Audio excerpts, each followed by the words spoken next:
मैंने तो इसमें पहले दिन से मैं कहता आ रहा था, जब से हमारा आंदोलन स्टार्ट हुआ था, कि इस आंदोलन में बाहर से कुछ लोग भेजे जाएंगे, कुछ गुंडे भेजे जाएंगे जो जानबूझकर ऐसी हरकत करेंगे जिससे प्रोटेस्ट में डिस्टरबेंस क्रिएट हो, जो जानबूझकर ऐसी कोशिश करेंगे कि प्रोटेस्ट बदनाम हो जाए। फिर उन गुंडों की की हुई हरकतों को इस्तेमाल करके जो आरोप जो है वो सीजेपी के लोगों के ऊपर लगाया जाएगा। अगर इस प्रोटेस्ट में अगर हमें ऐसा ही कुछ करना होता तो हम एक महीना बैठे हुए थे, हम एक महीने में नहीं कर पाते। ये हमने किया नहीं कैसे, पर क्योंकि हम पूरे शांतिपूर्ण लोग हैं, संविधान के रास्ते पर चलने वाले लोग हैं, डॉक्टर बाबा साहेब और महात्मा गांधी के रास्ते पर चलने वाले लोग हैं।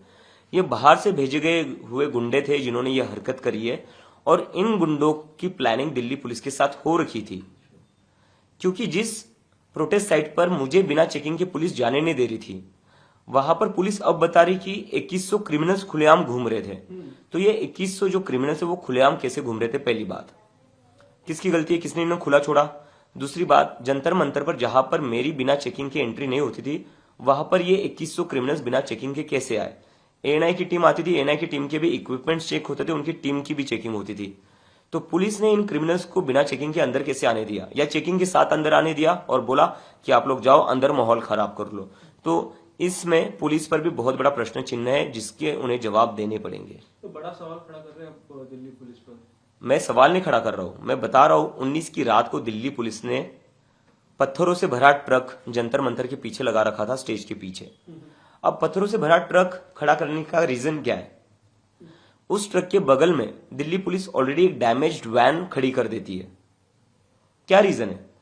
आप मार्च के पहले 20 जुलाई को हमारा मार्च होना था, उसके ठीक पहले रात को आप एक पत्थरों से भरा ट्रक वहां पार्क करते हो दिल्ली पुलिस के लोग, और एक टूटी हुई वैन खड़ी करते हो, और अगले दिन न्यूज क्या आती है? पथराव हुआ, गाड़ी तोड़ी गई, जिसकी प्लानिंग दिल्ली पुलिस ने पहले से ही करके रखी थी।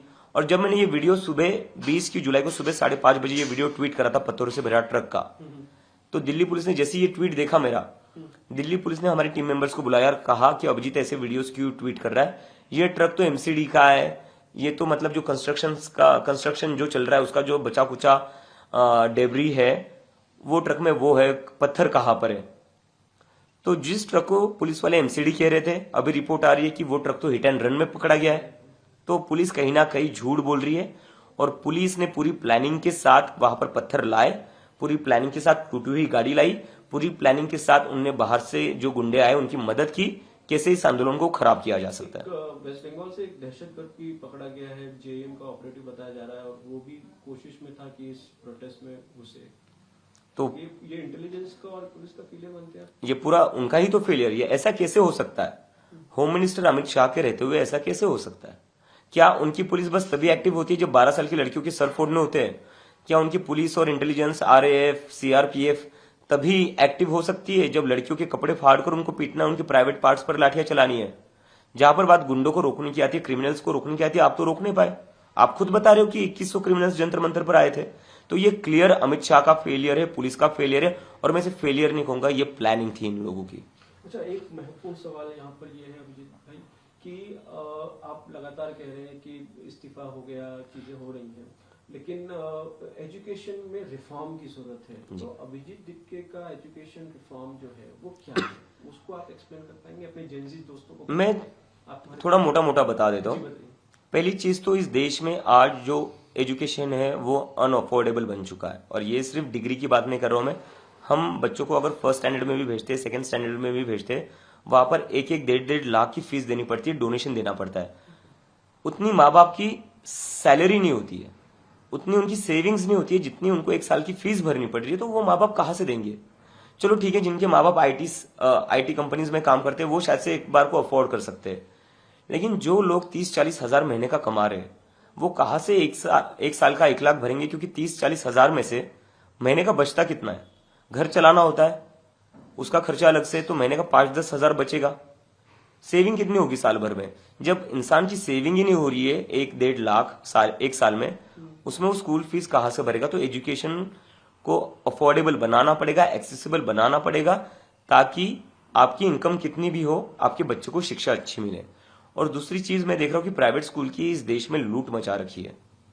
उसके लिए क्या करना पड़ेगा? प्राइवेट स्कूलों की फीस पर तो कैप लगाना ही चाहिए, लेकिन बस वो करके नहीं चलेगा, उसके साथ हमें सरकारी स्कूल अच्छे करने पड़ेंगे। सरकारी स्कूलों का पूरे देश में क्या हाल हो रखा है आज?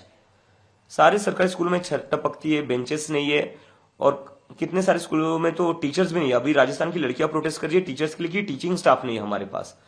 तो सरकारी स्कूलों पर सरकार को ध्यान देना पड़ेगा। जैसे हर राज्य में, हर डिस्ट्रिक्ट में इन्होंने नोटबंदी के बाद बड़े बड़े हेडक्वार्टर बना दिए, वैसे क्या ये बड़े बड़े सरकारी स्कूल नहीं बना सकते थे? सरकारी स्कूलों पर फोकस करना पड़ेगा, अपने हेडक्वार्टर सब बाद में बना लेना। देश का भविष्य सरकारी स्कूलों से आगे बढ़ेगा। और रिजर्वेशन पर मुझे ऐसा लगता है, रिजर्वेशन अगर किसी अंडर प्रिविलेज बच्चे को शिक्षा मिल रही है तो उसमें गलत क्या है? शिक्षा ज्यादा से ज्यादा लोगों को कैसे मिले, और जो लोग शिक्षा अफोर्ड नहीं कर सकते वो लोगों को शिक्षा कैसे मिले, यही तो हमारा प्रयत्न होना चाहिए ना। कोई गाड़ी बंगला तो नहीं मांग रहे वो लोग, कोई गाड़ी बंगला तो नहीं दे रहे हम शिक्षा ही दे रहे जिससे वो बच्चा, उसका परिवार, वो समाज अपलिफ्ट होगा। उसमें कहीं पर भी कोई गलती नहीं है। और हम ये क्यों बोलते हैं कि रिजर्वेशन से सीट कम हो रही है? सरकार से बोलो ना सीटें बढ़ाए, सरकार से बोलो ना और कॉलेज बनाए, सरकार से बोलो ना और स्कूल बनाए। और जैसे रिजर्वेशन के अगेंस्ट लोग बोलते हैं, मैनेजमेंट कोटा के अगेंस्ट क्यों नहीं बोलते? मैनेजमेंट कोटा के ऊपर क्यों नहीं बोलते? मैनेजमेंट कोटा हर कॉलेज में होता है, जहां पर पैसे देकर एडमिशन लिया जाता है, उसके खिलाफ कोई क्यों नहीं बोलता? वहां पर भी तो हक मारा जा रहा है। लेकिन जहां पर गरीबों को शिक्षा मिल रही है उससे किसी को दिक्कत नहीं होनी चाहिए। बहुत अच्छे विचार है इस पे। मैं आपको थोड़ा पॉलिटिकल की तरफ लेके चलता हूँ। अभी अभिजीत जी, आपने बताया कि आप एक प्रेशर ग्रुप बन के ही रहना चाहते हैं, तो क्या इसका मतलब ये समझे कि आने वाले दिनों में, क्योंकि ये पास्ट में देखा है हमने कि किस तरह आंदोलन करने वाले पॉलिटिशियंस बन गए, पार्टियां बना दी, तो क्या सीजेपी का फ्यूचर क्या है? नहीं, अभी हमारा वैसा कोई ये इंटेंशन नहीं है, क्योंकि इस देश में अभी पॉलिटिक्स का क्या हाल हो रखा है आपने देख ही रखा है। पार्टियां तोड़ी जा रही है ईडी सीबीआई भेजकर, इलेक्शन हो रहे थे इलेक्शंस में वोट्स डिलीट किए जा रहे हैं। लोगों का तो भरोसा उठ चुका है एक तरीके से पॉलिटिक्स से, क्योंकि लोग कहते हैं कि हम सुबह वोट किसी और को करते हैं, शाम को सरकार किसी और की बन जाती है। हम एमपी एमएलए किसी एक पार्टी का चुनते हैं, शाम को वो किसी और पार्टी में होता है। तो जब इस तरह का माहौल है पूरे देश में, तो जहां पर पूरा पॉलिटिक्स से भरोसा उठ चुका है वहां पर पॉलिटिकल पार्टी बनाकर करेंगे क्या?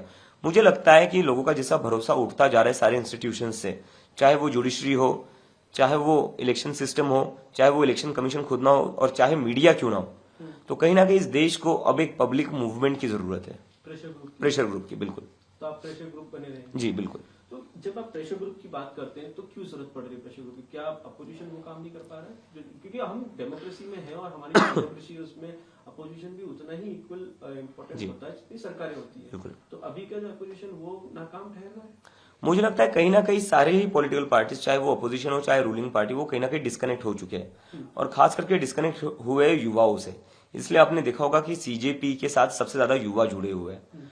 और हमारे देश का अगर हम डेमोग्राफी देखने जाएंगे तो हमारे देश में 60% लोग 35 की उम्र के नीचे आते हैं। इसका मतलब majority of the country is very young and under the age of 35, जिसको कोई भी पार्टी केटर नहीं कर रही है, जिनकी कोई भी बात कर नहीं रही है। और दूसरी एक चीज जो है बेरोजगारी। हमारे देश में जितने बेरोजगार है उसमें से 80% बेरोजगार उनके पास डिग्रीज है। 80% पीपल हैव फॉर्मल डिग्रीज, उसके बाद भी वो बेरोजगार है। तो आज के डेट में हमारे देश में तो डिग्री फायदा नहीं घाटा हो गई है। तो बच्चों को ये लग रहा है, लड़कों को ये लग रहा है, लड़कियों को ये लग रहा है कि यार डिग्री लेकर पढ़ाई लिखाई कर हमने गलती कर दी क्या, हमें तो जॉब्स ही नहीं मिल रही है। तो इन चीजों पर कोई भी ठीक से एड्रेस नहीं कर पाया है। इसलिए मुझे कहीं ना कहीं लगता है कि एक पब्लिक मूवमेंट को इतना ज्यादा सपोर्ट मिला है। ये जो पब्लिक मूवमेंट चल ही रहा था आपका, तस्लीमा नसरीन है, उन्होंने आपके इस आंदोलन को, सीजेपी के आंदोलन को बांग्लादेश में 2024 में जो मूवमेंट हुआ उससे कंपेयर किया है। क्या आप उससे इत्तेफाक रखते हैं? मुझे लगता है कि तस्लीमा नसरीन, क्या नाम है उनका? तस्लीमा नसरीन। मुझे लगता है जो पुलिस ने लाठियां चलाई, सर फोड़ा, पेलेट गन्स चलाई, टीयर गैस चलाए, वो विजुअल्स देखकर शायद से उनको बांग्लादेश की याद आई होगी। क्योंकि स्टूडेंट्स ने तो ऐसा कहीं पर भी नहीं करा है। स्टूडेंट्स ने अपना सर फुड़वा लिया, अपना हाथ तुड़वा लिया, अपना पैर तुड़वा लिया है, और उसके बाद भी स्टूडेंट शांति से बैठे रहे। और स्टूडेंट ने रिस्पॉन्ड कैसे किया? स्टूडेंट्स ने रिस्पॉन्ड किया मीम्स और ह्यूमर के साथ। हमारे देश का जो युवा है, वो युवा ने ब्रूटैलिटी का रिस्पॉन्ड किया है मीम्स और ह्यूमर के साथ। झारखंड में भी कुछ बच्चे प्रोटेस्ट पे बैठे, उनसे बात हुई आपकी? उनके मांगों को आप सपोर्ट कर रहे हैं? जी जी, कल रात को ही मेरी उनसे बात हुई, और मैंने उनसे बात की और मैंने उनको पूरा अश्योरेंस दिया उनको कि आपकी जो भी डिमांड्स है हम पूरी तरह आपके साथ हैं, और आप संघर्ष करते रहिए। जैसी मेरी तबीयत ठीक होती है मैं खुद वहां जाऊंगा। अभी क्योंकि मुझे टाइफाइड हो रखा है तो इसलिए मैं ट्रैवल नहीं कर पा रहा हूँ, लेकिन झारखंड में जो प्रोटेस्ट हो रहा है उन स्टूडेंट्स के साथ हम पूरी तरीके से। आरएसएस के एक नेता है, वो कहते हैं कि एंटी नेशनल है बीजेपी का जो पूरा चल रहा है? जिन्होंने महात्मा गांधी की हत्या करी उस विचारधारा के लोग हमें एंटी नेशनल कह रहे हैं। मुझे लगता है उनको कोई अधिकार नहीं है, कोई मॉरल राइट नहीं है। जो गांधी के हत्यारे है उनको कोई मॉरल राइट नहीं है किसी और को एंटी नेशनल कहने का। इस देश में सबसे पहला कोई एंटी नेशनल था तो वो नथुराम गोडसे था। उमर खालिद पे फिर क्या विचार है आपका? मुझे लगता है उनकी हियरिंग तो होनी चाहिए, उनका ट्रायल तो होना चाहिए। ट्रायल नहीं हो रहा है, हियरिंग नहीं हो रहा है, तो कहीं ना कहीं लीगल जो प्रोसीडिंग है उसे ना रोका जाए, लीगल प्रोसीडिंग तो हो जानी चाहिए। मेरा एक लास्ट आखिरी सवाल है, आप काफी चर्चा में हैं तो पर्सनल अटैक्स भी हो रहे हैं आपके ऊपर। रिसेंटली एक आरटीआई फाइल की गई है आपके एजुकेशन बताने के लिए, उस पर क्या क्लैरिफिकेशन दे रहे हैं बता दीजिए।